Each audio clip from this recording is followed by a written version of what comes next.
Having slapped the unruly emulator into place, I am Trascanari. Welcome back to Let's Play Phoenix Wright, Ace Attorney. She was struck once with a blunt object. Correct. You've answered all my questions. I see no reason why we shouldn't proceed. You seem much more relaxed, Mr. Wright. Good for you. Thank you, Your Honor. Because I don't feel relaxed, that's for sure. Well then, first a question for the prosecution. Mr. Payne? Yes, Your Honor. As Mr. Wright just told us, the victim was struck with a blunt object. Would you explain to the courts just what that object was? The murder weapon was this statue of the Thinker. It was found lying on the floor next to the victim. I see. The court accepts it into evidence. I right-click that. Well, at least that's now how to save states. Add to court record. Right. Be sure to pay attention to any evidence added during the trial. That evidence is the only ammunition you have in court, along with your fire axe. Fire axe! Touch the court record button to check the court record frequently. I know. Mr. Payne, the prosecution may call its first witness. The prosecution calls the defendant, Mr. Butts, to the stand. Chief, what do I do now? Pay attention. You don't want to miss any information that might help your client's case. You'll get a chance to respond to the prosecution later, so be ready. Let's just hope he doesn't say anything unfortunate. Uh-oh. Larry gets excited easily. This could be bad. What kind of shenanigans will we end up in this time? Ahem. Mr. Butts, is it not true that the victim has recently dumped you? Hey, watch it, buddy. We were great together. You're Romeo and Juliet. Cleopatra and Mark Antony. Didn't they all die? I wasn't dumped. She just wasn't taking my phone calls. Or seeing me. Ever. It's okay, Larry. I know it's like, what's it you anyway? Mr. Butts, what you describe is generally what we mean by dumped. In fact, she had completely abandoned you, and was seeing other men. She had just returned from overseas with one of them just the day before the murder. What do you mean, one of them? Lies, all of it lies! I don't believe a word of it! Your Honor, the victim's passport. According to this, she was in Paris until the day before she died. Passport added to court record. Indeed, she appears to have returned the day before the murder. Dude, no way. The victim was a model, but did not have large income. It appears that she had several sugar daddies. Daddies? Sugar? Yes, older men who gave her money and gifts. She took their money and used it to support her lifestyle. Dude! We can clearly see what kind of woman Miss Stone was. Tell me, Mr. Butts, what did you think of her now? Right? I don't think you want him to answer that question. Yeah, Larry has a way of running his mouth in all the wrong directions. Should I... object? My client had no idea the victim was seeing other men. The question is irrelevant to this case. Dude, Nick, what do you mean irrelevant? The cheating she-dog? I'm gonna die. I'm just gonna drop dead. Yeah, and when I meet her in the afterlife, I'm gonna get to the bottom of this. Let's continue with the trial, shall we? I believe the accused's motive is clear to everyone. Yes, quite. He saw into the future and learned something that he could possibly have not known before. I'm such a smart judge. This is so not looking good. Next question. You went to the victim's apartment on the day of the murder, did you not? Well, did you or did you not?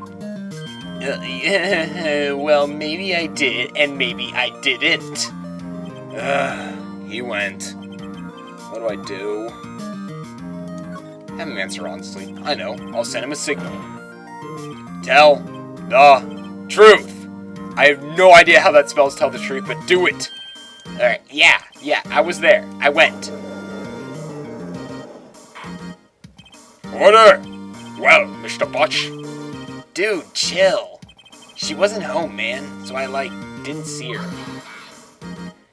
Your Honor, the defendant is lying! Lying?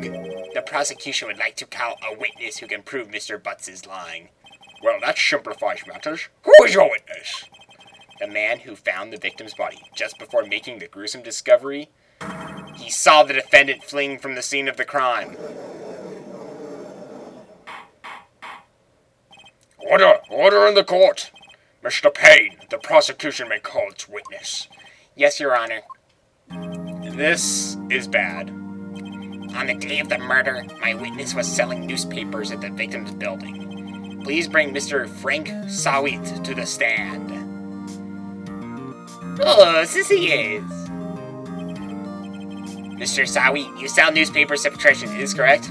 Oh, yes, newspapers, yes. Mr. Sawit, your seems to have changed since the prologue. What happened? Tell the court what happened to your accent.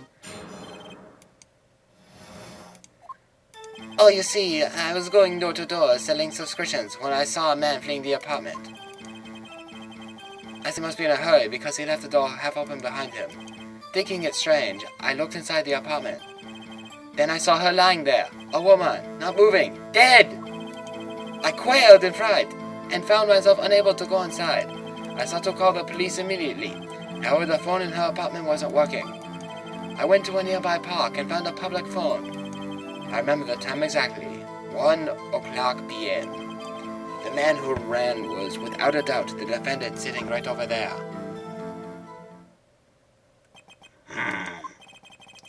Mary, why didn't you tell the truth? Let me just double check something. Haha, he loses. He loses on account of stupidity. And I know you can't see the bottom of the back button, but you'll have to live. I can't defend you against testimony like that. Incidentally, why wasn't the phone in the victim's apartment working? Your Honor, at the time of the murder, there was a blackout in the building. Aren't phones supposed to work during a blackout? Yes, Your Honor. However, some cordless phones did not function normally. The phone that Mr. Sawit used was one of those. Your Honor, I have a record of the blackout for your perusal. I'm a kiss up. Now, Mr. Wright. Yes? Yes, Your Honor? You may begin your cross-examination! Cross-examination, Your Honor? Alright, Wright, this is it. The real deal. As opposed to the fake deal? What, you exposed the lies in the testimony the witness just gave. Lies? What? He was lying? Your client is innocent, right? Then the witness must have lied in his testimony. Or is your client really guilty? Exclamation point, exclamation point, exclamation. How do I prove he's not? You hold the key. It's in the evidence. Compare the witness's testimony to the evidence in hand. There's bound to be a contradiction in there. Yes, I know how to do cross-examination. Present it! Rub it in his face! Jump up and rub it, the stuff in his face until he bleeds raw!